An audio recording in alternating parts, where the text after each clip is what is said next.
Hello, I'm Mark Herr with the Center for Self-Governance. I created Center for Self-Governance in 2011, mainly because I wanted to know what self-governance is and how to do it. I couldn't get a clear answer from Google. I couldn't get a clear answer from Christianity or from agnostics or college professors.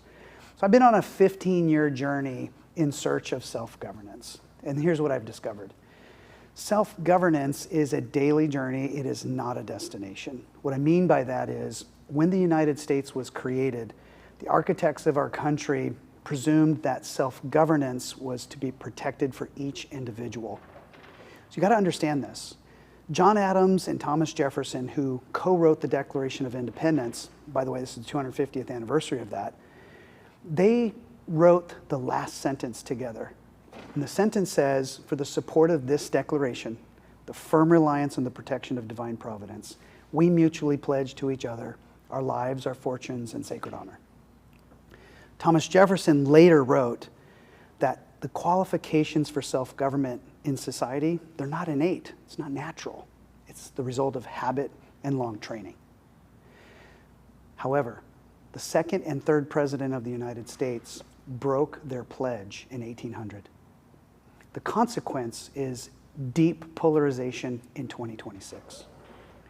It's very important that the American people in 2026, on the 250th anniversary, renew their lost American mutual pledge. Very important. And self-governance is the key. So at Center for Self-Governance, we teach leadership in self-governance. What is it? How do you do it on a daily basis? Not just a destination of utopia that you reach somehow through policy. It literally starts with you. What is your belief in the self? It governs all your daily actions. It governs what party you're a part of. It governs who you relate to. It governs your friendships, your family. It doesn't just start in a political party. It started at home. Self-governance is not just theoretical. It's very practical in your daily life. Once you understand how 340 million people view the self, it helps you understand why they're so polarized and why it was so important that the second and third president of the United States should have maintained their mutual pledge and not given us the seeds of polarization that our country is experiencing now. The beauty is we can reverse it. And that's what I'm going to speak about at the Palmetto panel. It's how does America renew its lost mutual pledge? Some practical things.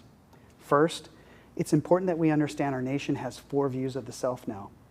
3 of these views don't share the same views of the self that the architects of the United States added to the Constitution in 1787. It's not the same. We're a polarized nation, not just because of broken mutual pledges. We're polarized because we don't understand each other's view of the self. It affects our policy making. It affects the way we relate to each other at a stoplight, causes road rage, all kinds of craziness. Our organization is designed to help people lead in self-governance. And secondly, practice systematic politics.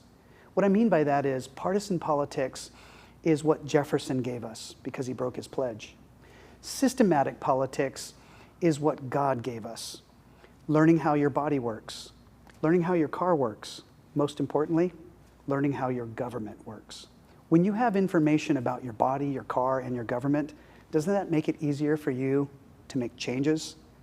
Doesn't it make it easier for you to understand how to fix it? So Center for Self-Governance has been in existence for 15 years. We're not the experts. We're just trying to figure out what self-governance is and how to do it. So I hope you'll check us out at centerforselfgovernance.com. Look at all of our course catalogs.